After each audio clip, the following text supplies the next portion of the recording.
So the first round of the UEFA Champions League quarterfinals are over for the 25-26 season, and we are all but guaranteed our semi-finalists as Arsenal, Bayernmunich, PSG and Atletico Madrid are ahead in their first legs of the quarterfinals. And last night, PSG beat Liverpool 2-0, and so did Atletico at Barcelona in an away game after they had already lost to Barcelona not long ago, in fact, just a few days ago. These are two such contrasting games because on one hand you have Liverpool, who basically did nothing against PSG the entire game. It's a surprise that they've lost 2-0 only, because as the game was going and as PSG were playing, their performance guaranteed them 5 or 6 goals. But it was not to be, and Liverpool might just count themselves as lucky for that.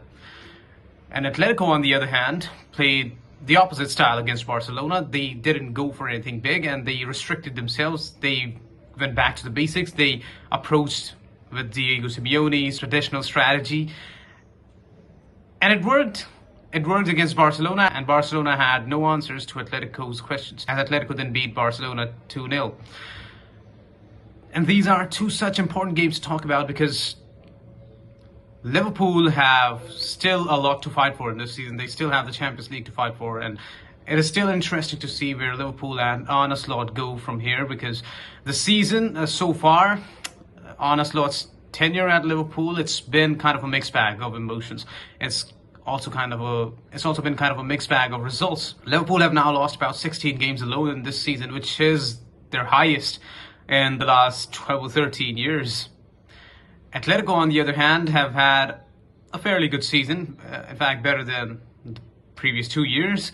They've beaten Real Madrid, they've beaten Barcelona, and they've won pretty convincingly. And now the news surrounding Atletico has been such that they've signed a great player in the form of Ademola Lookman. He's contributed to them massively.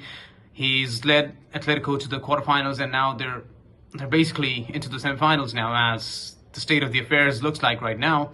And Atletico Madrid's legend, Antoine Griezmann, the French legend, he's guaranteed to leave the club in the summer now. He's going to Orlando to compete in the MLS, and it marks the end of a really good chapter at Atletico. It marks the end of Griezmann's career at the top level. It marks the end of Griezmann's La Liga era, which has been pretty iconic, which has been tremendously significant to Atletico's success. It has also been the largest part of Diego Simeone's tenure at Atletico Madrid, over the course of which he won 2 La Liga titles. Griezmann wasn't involved in either of those. He won 2 Europa Leagues, which Griezmann contributed significantly to. And now he's saying goodbye to Simeone's team.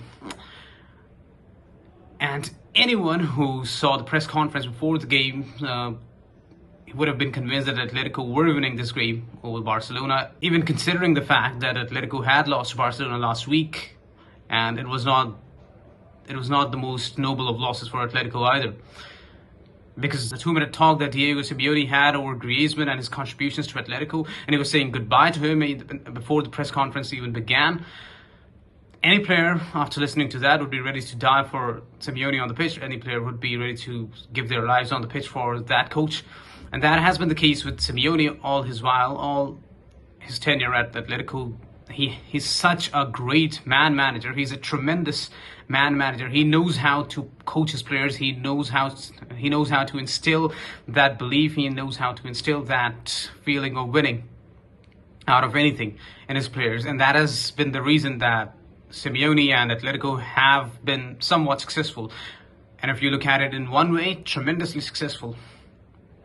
Amazingly successful in an era where Real Madrid and Barcelona are the only 2 clubs fighting for the top spots in Spain.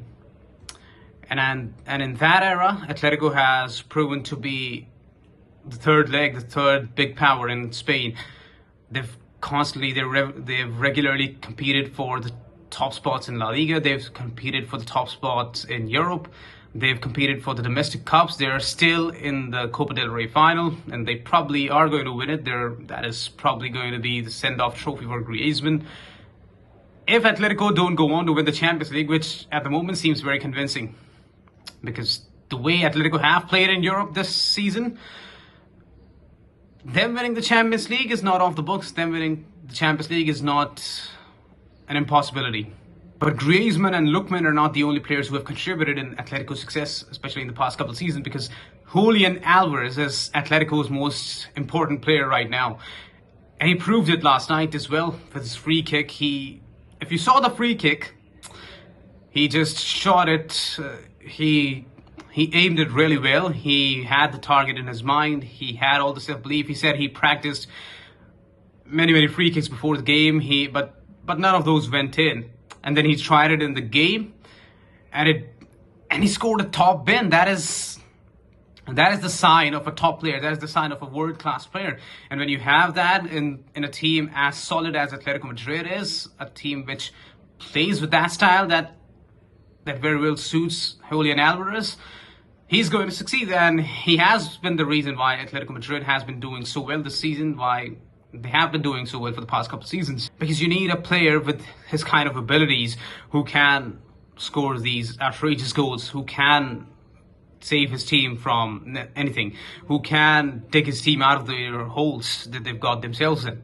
And now that Atletico have beaten Barcelona 2-0 at Camp Nou, at Barcelona's home, and now they're going to Wanda Metropolitano, it's unclear whether they'll still follow a defensive approach to the game as they did and as they regularly do, which I don't think they will, because it's a home game and they'll probably be more attacking. They'll probably want to solidify their lead and not give Barcelona any chances, because Barcelona is not a team which you can give chances easily to. They're too good to not capitalize on those chances.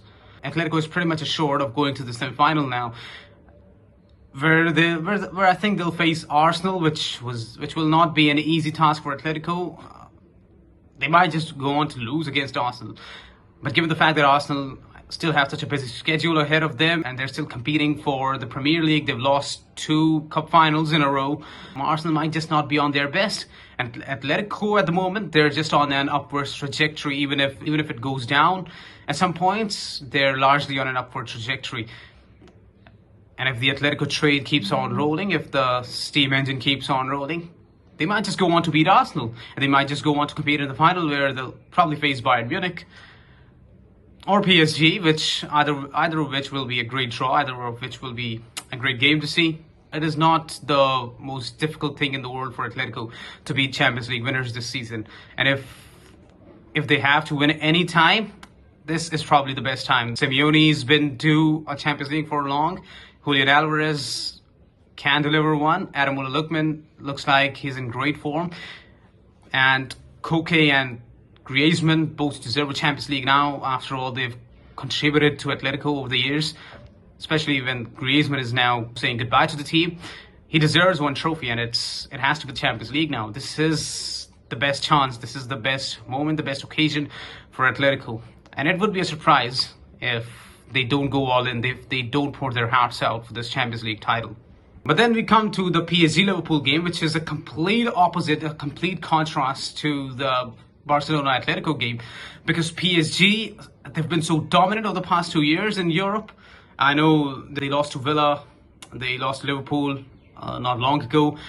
But then they won the Champions League last year, especially since the beginning of 2025. They've been so good, they've been ruthless, except that one game against Chelsea, where they lost 3-0 in the Club World Cup final. That was the only exception that they had in their formidable run since the past well over a year now. And now they had to face Liverpool, who are the English champions, who will not be the English champions now. They're struggling to even qualify for Europe. But you had some sort of optimism going into the game, because Liverpool are better in European games. They even came back against Galatasaray. You would have expected Liverpool to put up some fight. They would have expected Liverpool to show some character and show some ability to even challenge PSG. But there was none of that sort. There was nothing of that sort in the game. PSG completely outplayed Liverpool. I think Liverpool had like 0.22 XG or something. They did not create any goals on target. Their XGOT was 0.00, while PSG had more XG than they had against Chelsea, and they won 8-2 against Chelsea across the 2 legs. PSG were so dominant over Liverpool because Liverpool did not create anything. They didn't look like they were ever in the game. They didn't look like they ever mentally were in the game, and they were never a challenging force for PSG. It's like even competing for the game, not just winning, but even competing for the game was not even on the cards for Liverpool. Liverpool looked like a shadow of their former selves. It wouldn't be a surprise to see them get battered at Anfield too. But at least, considering that it's Anfield, they have some sort of leverage going into the second leg. But they might just score a couple goals and and get on level with PSG. And that is why I say Liverpool are so lucky, because if you actually saw the game, you would have thought that PSG deserved like 4 or 5 or 6 goals. They deserve double, more than double of what they actually came out with, the result that they had against Liverpool. Liverpool are extremely fortunate to only be 2 goals down against Paris Saint-Germain, the European champions, perhaps the best team in the world. If there had been even one more goal against Liverpool, if PSG had won with a 3-goal margin, a 4-goal margin, there would have been no chance for Liverpool. Liverpool would have been completely out of this tie. There would have been no one saying that Liverpool could actually come back at Anfield. But now they're only 2 goals ahead. Perhaps a miracle could be in the works. Perhaps the angels could bless Liverpool and they might just do something to draw the game and take it to the extra time, take it to penalties. Liverpool might just have luck on their sides if they actually try for the game. As this leg was representative of, Liverpool don't stand for anything, and Liverpool don't have any belief in themselves. They don't have what it takes to beat a team, not just on paper as good, but mentally and with character as good as PSG is right now. And there have been questions whether Arne would be leaving Liverpool, whether Arne would be fired from Liverpool at the end of the season, because Mohamed Salah, the legend, is leaving Liverpool as Griezmann is leaving Atletico on the other side. But at least Atletico's players are ready to fight for their team. Liverpool, it doesn't seem like any player is ready to fight for this team. It doesn't seem like the players have any self-belief. It doesn't seem like they have that character. And it wouldn't be a surprise to see Liverpool lose out in the Champions League this season, even though the Premier League still has 5 spots in the Champions League to fight for. It doesn't seem like Liverpool would be going to the Champions League the next season, and they're probably out of this tie anyways. Would that mean Arne goes out? It completely depends on the kind of games that Liverpool plays towards the end of the season. I personally wouldn't be so reckless in firing and taking a decision on Arne, because he is a really good coach and he did prove it in his first season by winning the Premier League, even though some people said that it is rather Klopp's team and not Slot's team who won the Premier League.